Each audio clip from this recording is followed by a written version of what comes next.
नमस्कार साथियों, मेरा नाम है दिव्यांश दीक्षित और स्वागत है आप सभी लोगों का तर्कवाद शो के एक नए एपिसोड में।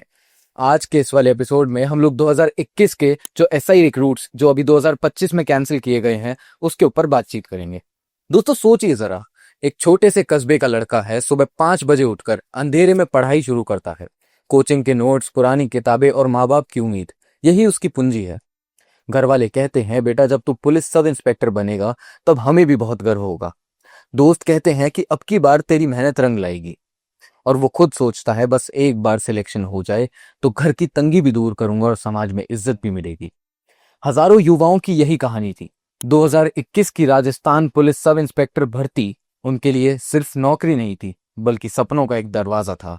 लेकिन फिर एक दिन अचानक खबर आई कि पेपर लीक हो गया, और उस पल में जैसे किसी ने मेहनत के महीनों को चुरा लिया हो।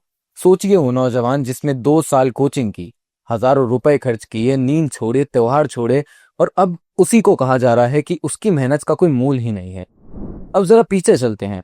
साल 2021 में राजस्थान पब्लिक सर्विस कमीशन यानी आरपीएससी ने पुलिस विभाग में 859 सब इंस्पेक्टर पदों पर भर्ती निकाली।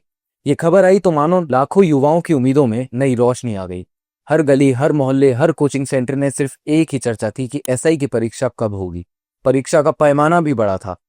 हजारों कैंडिडेट अलग अलग जिलों से परीक्षा देने आ पहुंचे। किसी ने सालों की मेहनत दांव पर लगाई तो किसी ने घर की आर्थिक तंगी के बावजूद फीस और तैयारी का खर्चा उठाया। सबको यकीन था कि कड़ी मेहनत और ईमानदारी से कोई ना कोई रास्ता जरूर निकलेगा। लेकिन इसी बीच अंधेरे में खेल शुरू हो चुका था। पेपर लीक माफिया पहले से ही सक्रिय थे। आरोप लगे कि परीक्षा से पहले ही क्वेश्चन पेपर बाजार में बिक चुका था।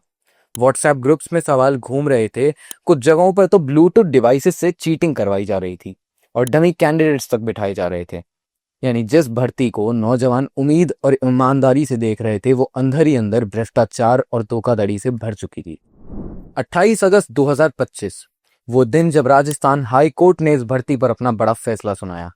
अदालत ने साफ कहा, जब परीक्षा के पेपर ही बाजार में बिक चुके हैं तो अब यह तय करना नामुमकिन है कि कौन उम्मीदवार ईमानदार था और कौन चीटिंग करके पास हुआ।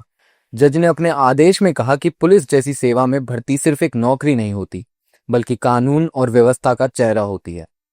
अगर यहाँ एक भी करप्ट कैंडिडेट घुस जाता है तो वो समाज की सुरक्षा को खतरे में डाल सकता है। कोर्ट ने यह भी माना कि बहुत उम्मीदवार ईमानदारी से पढ़कर आए थे, लेकिन सिस्टम की दूषित होने के कारण ईमानदार युवाओं और धोखेबाजों को अलग करना असंभव हो चुका था। और ऐसी भर्ती को मान्यता देना न्याय के सिद्धांतों के खिलाफ होगा। यही वजह रही कि अदालत ने पूरे 2021 की एसआई भर्ती को रद्द कर दिया।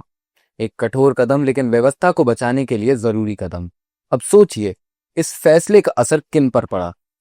सीधा उन हजारों उम्मीदवारों पर जिन्होंने परीक्षा को पास किया था, जिन्होंने ट्रेनिंग पूरी कर ली थी और जिनके हाथों में अब सिर्फ एक नियुक्ति पत्र आने का इंतजार रह गया था।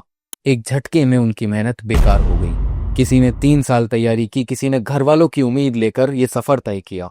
कई युवाओं ने सोशल मीडिया पर लिखा, हमने नकल नहीं की थी, फिर भी हमारी मेहनत को क्यों रद्द किया गया। कई उम्मीदवार भावुक होकर के बोले कि हमने नींद छोड़ी, त्योहार छोड़े, परिवारों से दूर रहे, अब हमारा करियर भी अधर में लटक गया है। ये सिर्फ परीक्षा का नुकसान नहीं था, बल्कि युवाओं के विश्वास को एक गहरी चोट थी, क्योंकि मेहनत हार गई और सिस्टम की कमजोरी सामने आ गई। युवाओं के लिए ये फैसला कड़वा जरूर है, लेकिन अदालत का मानना है कि ये समाज को बचाने के लिए एक सही रास्ता है। लेकिन अंधेरे में भी एक उम्मीद की किरण है। कोर्ट ने कहा कि 2021 की भर्ती अब 2025 की नई भर्ती से जुड़ जाएगी। मतलब 859 पुराने पद और 897 नए पद, कुल मिलाकर 1700 से ज्यादा सीटों के लिए अब भर्ती नियुक्त की जाएगी। 2021 के उम्मीदवारों को फिर से मौका मिलेगा। पर अब सवाल यह है कि क्या अब सिस्टम सच में ट्रांसपेरेंट होगा? अब बात करते हैं इस फैसले से जुड़ी सभी प्रतिक्रियाओं की। सबसे पहली आवाज खुद उन युवाओं की थी जिन्होंने 2021 में परीक्षा दी थी। बहुत से उम्मीदवारों ने सोशल मीडिया पर धरनों में कहा, हमारी मेहनत क्यों मिटा दी गई, हमने तो ईमानदारी से परीक्षा दी थी। कुछ युवाओं ने यह भी कहा कि फैसला कठोर है, लेकिन अगर इससे सिस्टम साफ होगा तो वो दोबारा मेहनत करने के लिए तैयार हैं। राजनीतिक स्तर पर इस फैसले ने गर्मी और बढ़ा दी। कृषि मंत्री किरोड़ी लाल मीणा ने इसे सत्य की जीत बताया और कहा कि अब युवाओं को इंसाफ मिला है। लेकिन यहाँ एक नाम और जुड़ता है, हनुमान बेनीवाल। राजस्थान की राजनीति में युवाओं की आवाज माने जाने वाले हनुमान बेनीवाल ने इस पूरे मामले में लगातार संघर्ष किया। उन्होंने विधानसभा में बार बार ये मुद्दा उठाया, सड़कों पर आंदोलन किए, युवाओं के साथ मिलकर धरने और प्रदर्शन किए, यहाँ तक कि कई बार सत्ता पक्ष और आयोग पर सख्त शब्दों में आरोप लगाए कि पेपर माफिया को बचाया जा रहा है। युवाओं का कहना है कि अगर बेनीवाल जैसे नेताओं ने बार बार आवाज ना उठाई होती तो शायद ये मामला इतनी जोर से अदालत तक नहीं पहुंच पाता।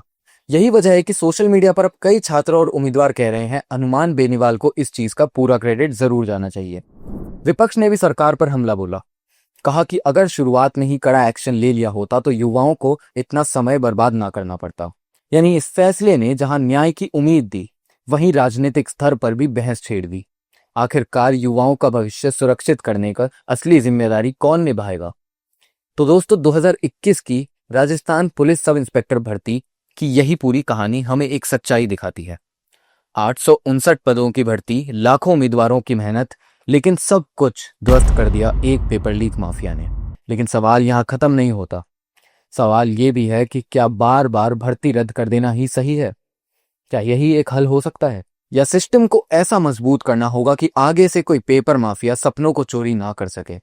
इस घटना ने यह साफ कह दिया है कि युवाओं का भरोसा बार बार टूट सकता है, लेकिन उसकी कीमत सिर्फ बेरोजगारी नहीं होती, उसकी कीमत एक पूरे समाज को चुकानी पड़ती है।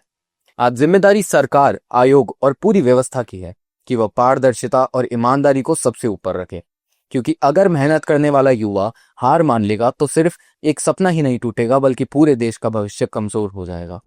दोस्तों, ये कहानी हमें यह सबक भी देती है कि न्याय देर से ही मिले, लेकिन अन्याय को किसी कीमत पर स्वीकार नहीं किया जा सकता। और अब बारी है सिस्टम को साफ करने की, ताकि अगली बार मेहनत सच में जीत सके। इसी के साथ आज की खबर का सिलसिला यहीं समाप्त होता है। मैं दिव्यांश दीक्षित आप सभी से विदा लेता हूं। धन्यवाद।